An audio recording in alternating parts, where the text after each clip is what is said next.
In a quiet village nestled between emerald hills and endless wheat fields, there lived a peculiar old man named Elric. He was known to everyone simply as the Tinker. His home was a cluttered workshop filled with tools, broken machines, and odd inventions that never quite worked the way they were supposed to. Children would often peek through his dusty windows, watching with fascination as Elric mumbled to himself, soldering wires and hammering metal.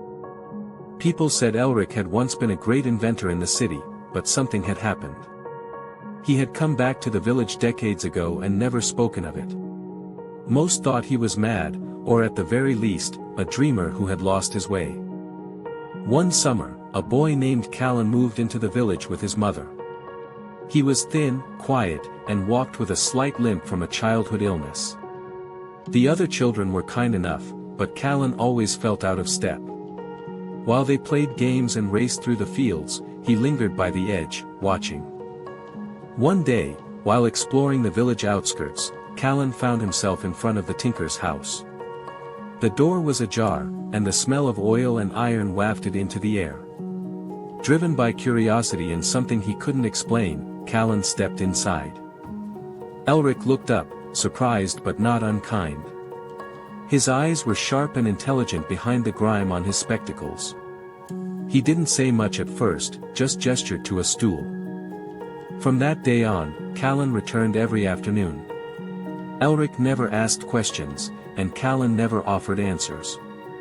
Instead, the old man taught him about gears, levers, and circuits. He explained how things fit together, not just machines, but life too. He spoke in metaphors, comparing broken gadgets to broken hopes and rusted dreams to fears left unattended. As months passed, Callen's confidence grew. He began designing small devices, some of them ingenious, others ridiculous. Elric never laughed, even when Callen's inventions exploded or fell apart.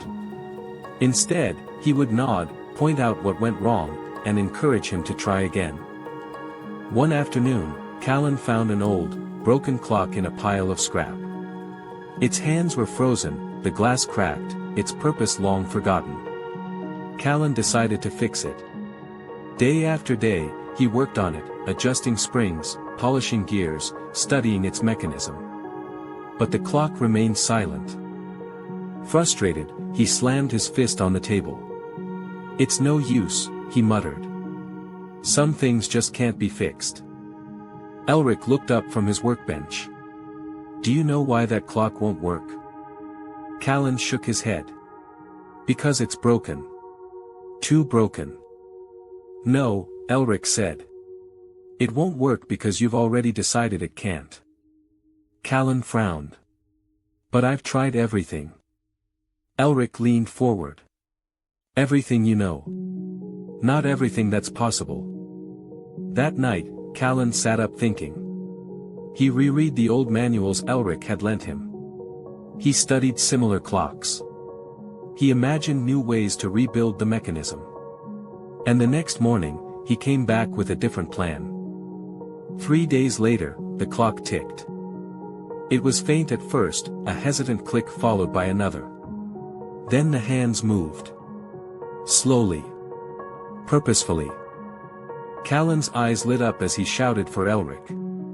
The old man simply smiled, as if he had known all along. Years passed.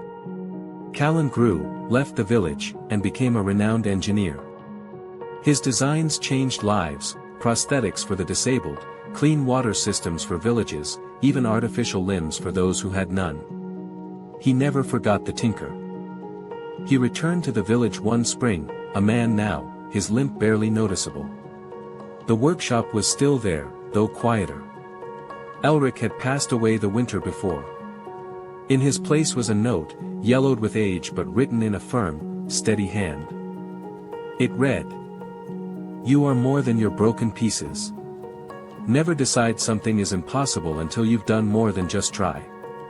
Fix it not because it can be, but because you believe it must be." And beneath it sat the old clock, still ticking. The lesson: what you believe shapes what you can achieve. When you refuse to give up, even broken things can come back to life.